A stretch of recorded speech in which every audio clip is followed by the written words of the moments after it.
Hello, I'm Larry Hoffer, AIAS's Executive Director. And while I'd like to believe the people that I'll be talking to today need no introduction, what good would a video be without any introduction? So I'm really excited to be talking to our incoming National President and Vice President, Colt Brock and Julia Andor. Hi. How are you? Hello. I'm doing well, Larry. How are you? Good. Super duper. So you are 2 weeks from officially becoming the 67th national president and vice president. So sort of skipping grassroots, because obviously that's what's coming up as we're recording this.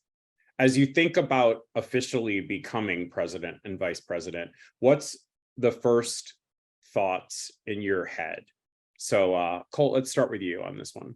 Sure. I would say the first thoughts, they definitely have to be, I'm excited to do this full time. Being on the board this year, it was definitely a fun chaos to be able to be a volunteer. And, having been in the AIAS for as long as I have been volunteering with the organization for so long, I'm excited to be able to see what I can achieve when I can get, all of my time and attention, obviously within reason, put towards the organization. So I'm super excited to be obviously working with students full time, as this is something I am super passionate about. So that's definitely the first thing. Great. Julia? Yeah, I think the first thing that I'm looking forward to doing this year is just hitting the ground running, getting to know all of our students, as many as we possibly can. But the end goal of all of that is obviously to advocate better for our students and make sure that the organization is working for our students. So I'm really looking forward to working on it. Excellent. I know that we're all really looking forward to working with you as well. So if you think back to the point where you decided, I want to be, or I want to run for president or vice president, what was the thing that made you decide that this was something that you wanted to do? Julia, let's start with you on this one. Yeah, sure. I think there's very few other roles where you have the agency that you have at the AIAS. And with that kind of comes responsibility and opportunity to meet students and advocate for students. We've been talking a lot about advocacy, but more specifically to kind of make a change in the profession of architecture in academia and kind of focus on better and healthier practices. So we can get a little bit more into that later. But I think with the role comes a lot of opportunity and responsibility. Oh, Yeah, I'd say for me, I decided kind of backwards, out of order, a very, very long time ago that I wanted to do this. I got the super awesome chance to go down to Forum Austin while I was still in high school. I went to high school in Dallas. And was an AIAS member and drove down because my parents wouldn't let me stay in Austin, but got to see live in person the speeches for the board that year. And listening to the presidential speeches, I was like, as a 18-year-old was like, that's going to be me. Who knows when? And obviously I've run for the board, ran for quad director twice, got it my second time, and then obviously am now president. And so it's been a super wild 6-year journey, 7-year journey. And so it's definitely been a long moment, but I definitely think, doing what Julia said, like, as I kind of grew into college and volunteering, like seeing the agency and the opportunity that the organization presents to its members and to its leaders, definitely, cemented that kind of pipe dream, if you will, of 18-year-old Colt into something that I definitely wanted to do. It's funny that you mentioned that because when I was like 22 or 23 in like the colonial times, I was, I think, in my first association job, and we went to a conference for the Association of Association Executives, and I remember watching the presidential speeches, and I thought to myself, like, I don't know that I'll ever be president of ASAE, but I want to be president of an organization like this. And so when I got to do it, I don't know, 5-6 years ago, it was really cool to actually realize that I had fulfilled that. So that's awesome. What, obviously you both have been involved with AIAS for a while. Colt, obviously since high school. What's been the greatest thing that AIAS has given to you? asking the big questions. I would say for me, obviously, beyond the friends, like that's the greatest thing surely for me. Like as much as this organization is about service and leadership and development, like the friends I've made along the way.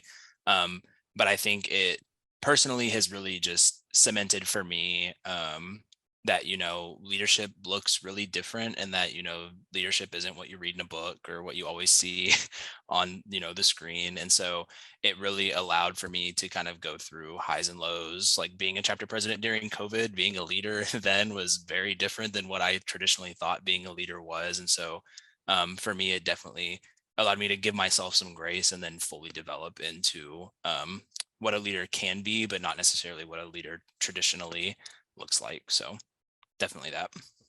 Great. Julia? Yeah, I'll just echo what Colt said to start, that some of the best things, one of the greatest things about the AIS is the people in it. Not only will you get amazing networking opportunities, the people in the AIS are your future coworkers or your future competitors to some extent. But I would say in addition to that, I just lost my train of thought.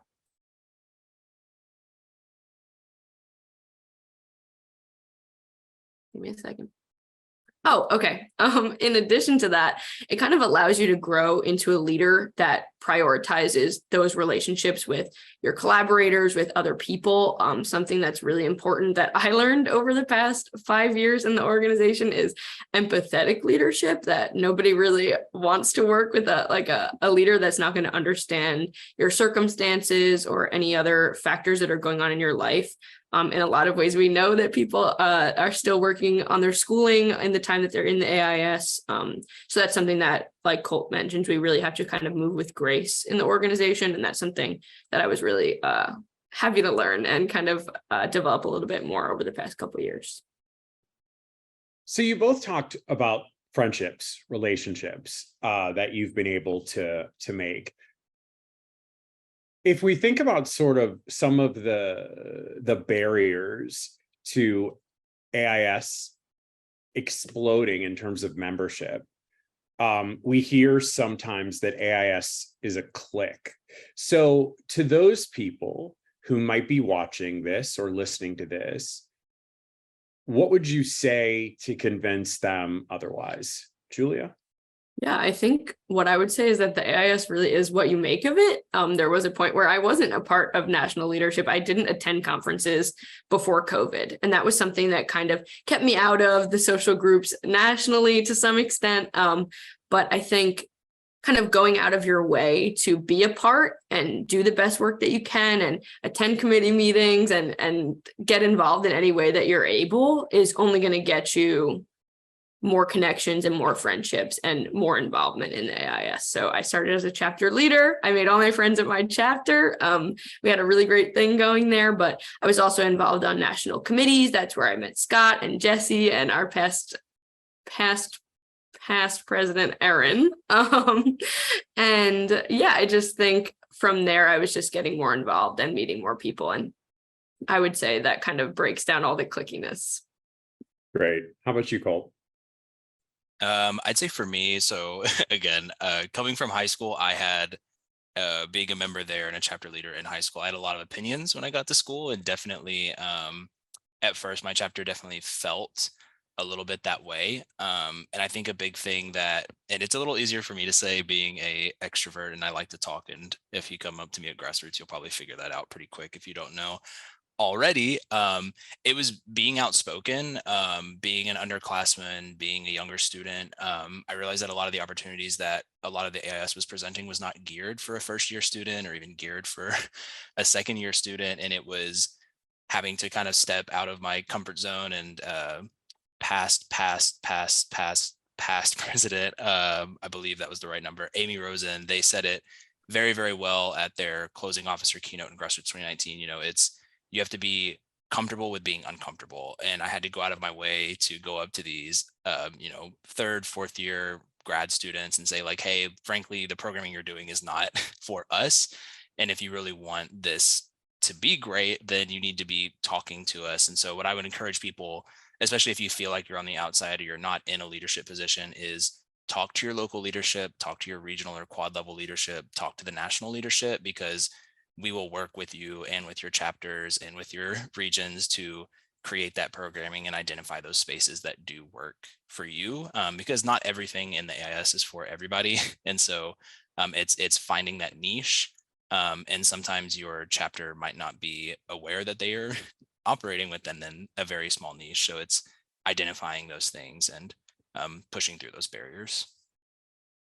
Great, thanks. Amy, if Colt gave you too many pasts, you know where to find him. They will let me know. Yes, they certainly will. I think you got the right number on Aaron, though, as of right now. I really had to think about it. Yeah, I know, I get it. So switching gears a little bit, the theme that you both have chosen for the year, as well as for grassroots, is pause, rest. So I know that it talks about the sort of the dichotomy of, rest and unrest and all of that. So what was it that inspired you to choose this as your theme for the year? And I guess that's my question. Colt.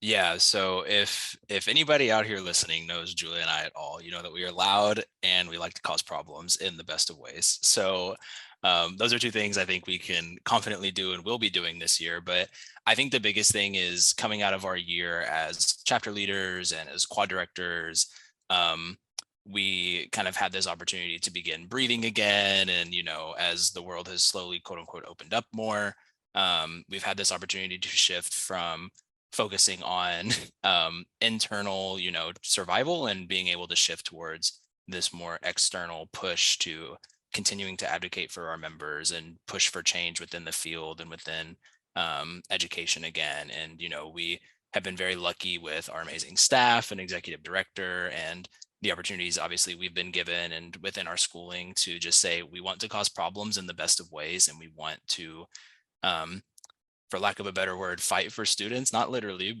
We won't be getting into fist fights with anybody, I promise, or we'll try not to, but we really do want to spend time advocating for students and shaking things up.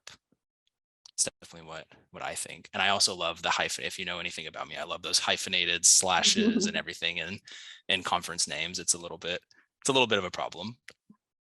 No comment. Yes, I think given some of the context of kind of the conversations that are happening in architecture right now around, unionizing or potentially unionizing, questions of like mental health, the AIS has been doing a lot of work in terms of learning and teaching culture, which everybody should check out if you haven't already, the LTCP. But given all of that, and kind of Colt and I's passions for advocating for students and for a better world and for change where it's needed and kind of reassessing and questioning everything, that's where the idea of unrest comes from. In addition to our idea of kind of rethinking what leadership is. So we've talked a lot about advocating for yourself and advocating for others. So that's kind of where that back and forth comes from. That unrest kind of symbolizes, for lack of a better word, a protest or kind of taking action or some kind of activism for something you believe in or something that's going to make the world a little bit better or architecture a little bit better. And then the idea that you can split that into rest, which is also taking care of yourself, your classmates, your colleagues, and working on architecture that's going to make your experience or your friend's experience a little bit better. I think that you're touching on some really, really important things, but both of you talked just a moment ago and have said this word a lot already in our conversation, and that's advocating. How do you encourage students, and how will you encourage students in the next year to realize that they do have a voice?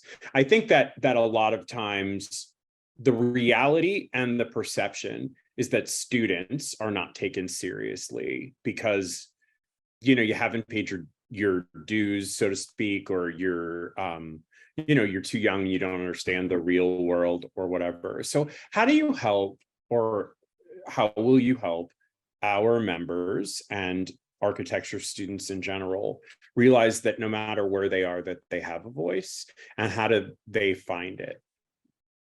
Julia? Oh, sure. Yeah. So I think that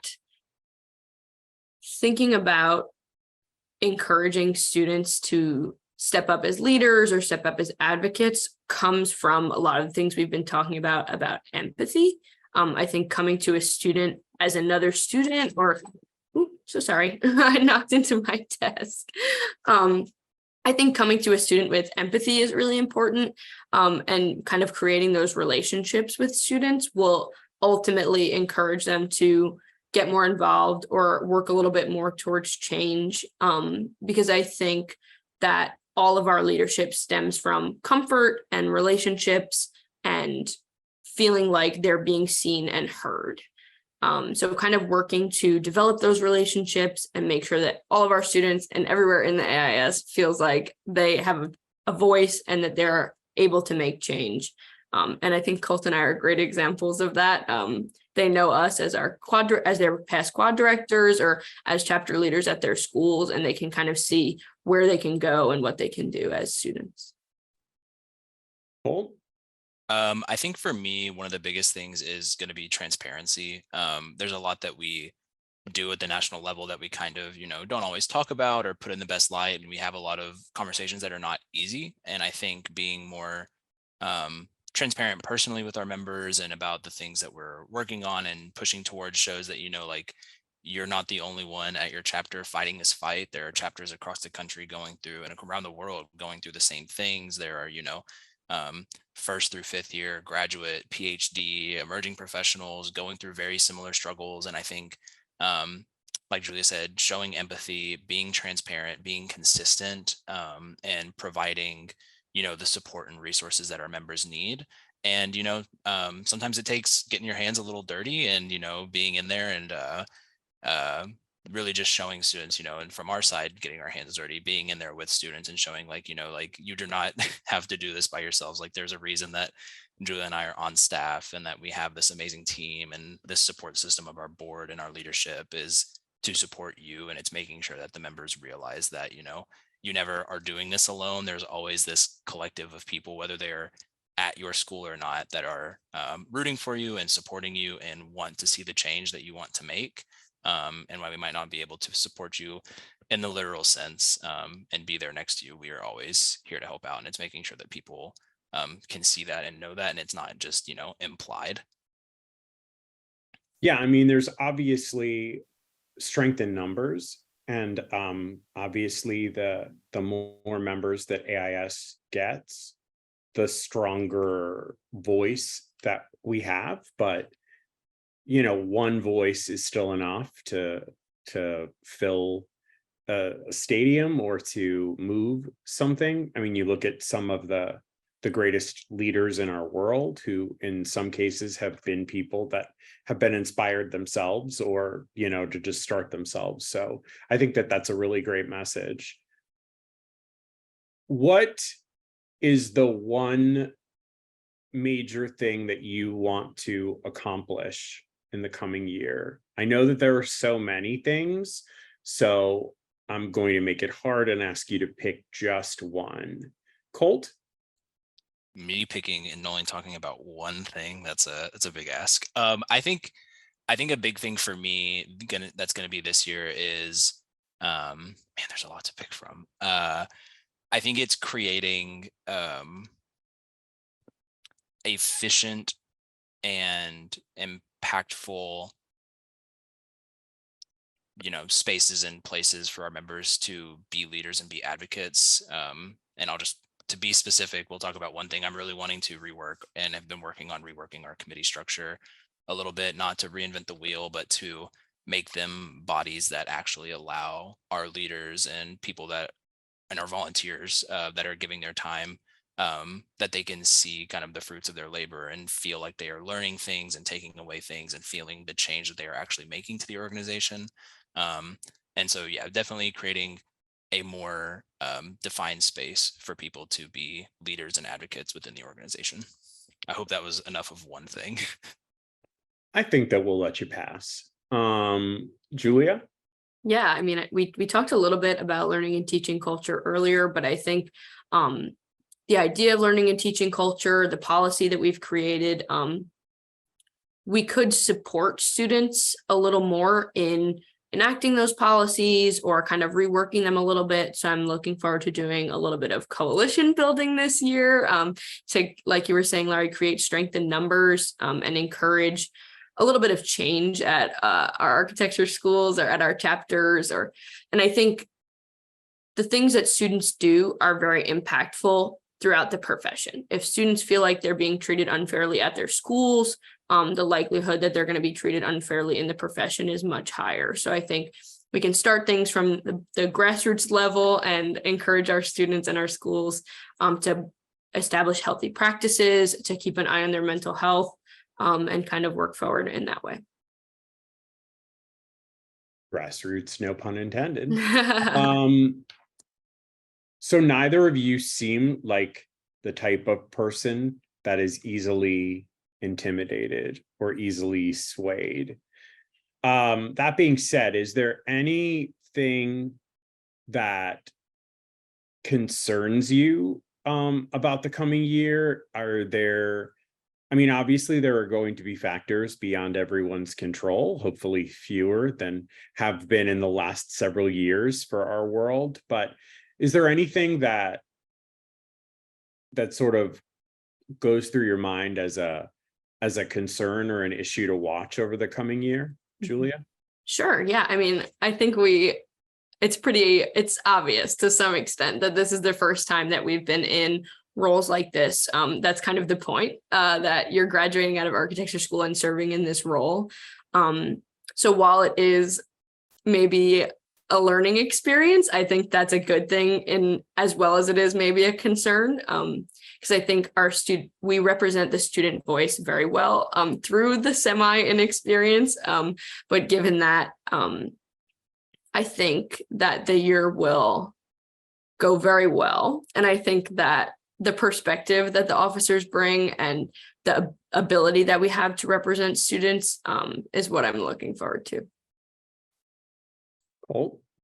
I think Julia kind of hit the nail on the head. I'm definitely, as I enter this role, for those of you that don't know, Julia and I sit on other boards for alliance organizations, and we spend a lot of time interacting with other organizational leadership within the field of architecture. And I will be sitting on the AIA board in about 5 months. And it is a exciting, really amazing opportunity to be able to do that. But I am not nervous because I'm hoping I'll do well, but kind of nervously excited to step into that role and make sure that, I only have 12 months and I want to make sure that I use those 12 months well. And so it's kind of the bittersweet aspect of this role is only getting that limited amount of time to do stuff. And so that's definitely something I don't want to, start these initiatives and not be able to finish them. So definitely making sure that I'm being accountable to myself and to our members and representing you well there and within the organization. I think the best opportunities obviously always come with a little bit of trepidation and nervousness. So I think that's good. I think when we stop feeling that way and we just are like, I'm going to succeed in everything, then we don't. So you both are succeeding Cooper Moore and Nicole Bass. Again, making you pick one thing. What do you think has been the greatest achievements that they've made in their year? And Colt, you get to start. And you know what? I'm going to even change it up. Nah, I won't. I'll let you answer the question.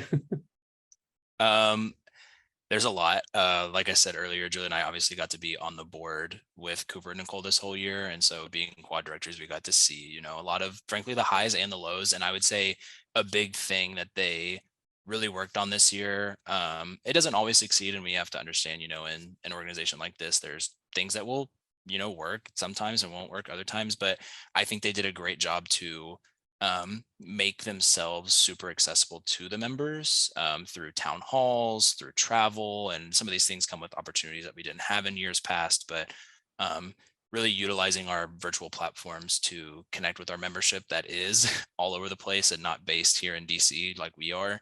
And I think it was creating that accessibility. And, sometimes there were a ton of people and sometimes there were none, but the conversations that were had and the questions that were asked, regardless of how many people were there, were very powerful and allowed us, both Cooper, Nicole, and then us as a board, to really reflect on what we were doing and what we were focusing on. And so I think, I was on the board, but if I was a member and had that opportunity, I think I would have really appreciated that space to be able to ask those questions and engage like that.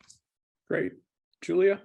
Yeah, I'll just take a second to agree. At one point when I was just getting started in the AIS, I thought the national officers and the staff in the national office were like untouchable. I was very nervous to be around them, and I was very intimidated.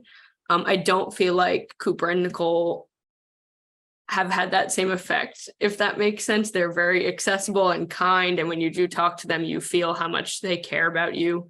And there's always a few jokes in the conversation, which definitely helps. But I'll say the thing that I really admire and think went really well this year was the quad conferences. I think they did a great job engaging all 4 of the quads. And I will say, while that may have been spearheaded by Cooper and Nicole, the national office worked really, really hard. All of the staff in the national office and Larry himself that has joined us today. So yeah, I think that was a really great way to engage with members. It was a really accessible way to allow them to engage with each other and kind of create those spaces like we've been talking about. So yeah, that is what I think went the best this year. Thanks for the shout out. I truly believe that Cooper and Nicole were the right pair of officers for the time that they came in. They were what I think AIS needed at that time. And I think that every year that AIS is a little bit different, even if it deals with the same challenges or opportunities. So I feel like we were just coming out of the pandemic really, and they were able to harness sort of the energy of everybody, the kind of restless energy that existed from everybody. I mean, just to get out of their houses and go back to class and be face to face with their peers. But yeah, they definitely did a great job, and it was really awesome getting to work with them. Okay, last question. Let's fast forward a year. So we're at this point in 2024. You are going to be giving your farewell interview. You will know that you succeeded in your role if AIS accomplishes what? Again, one thing. And I think, Julia, it's your turn first. I think so too. I think knowing that I succeeded means knowing that I made a difference.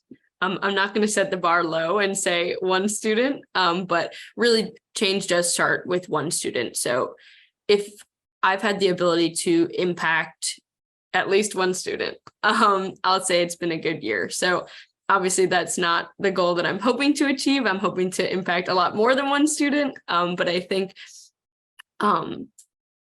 change does start from one point. And I hope that the profession or academia is a little bit healthier, a little bit happier, because Colt and I have been working so hard this year. Colt? 8 million members. That would be awesome. But I think realistically, it's going to be, I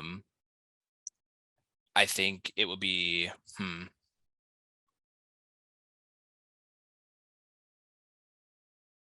See, I had the joke, but then I had nothing to follow up. I think a big thing for me is going to be creating a space, regardless of how small, for advocacy, whether, like I said, I was focusing earlier, that is something I really want to work on this year and really get us back to. And I don't know what it's going to look like 12 months from now, but I really do if we can even get, a few students in spaces where they can feel like they are advocating on issues that are important and making change that's not just coming from the top down.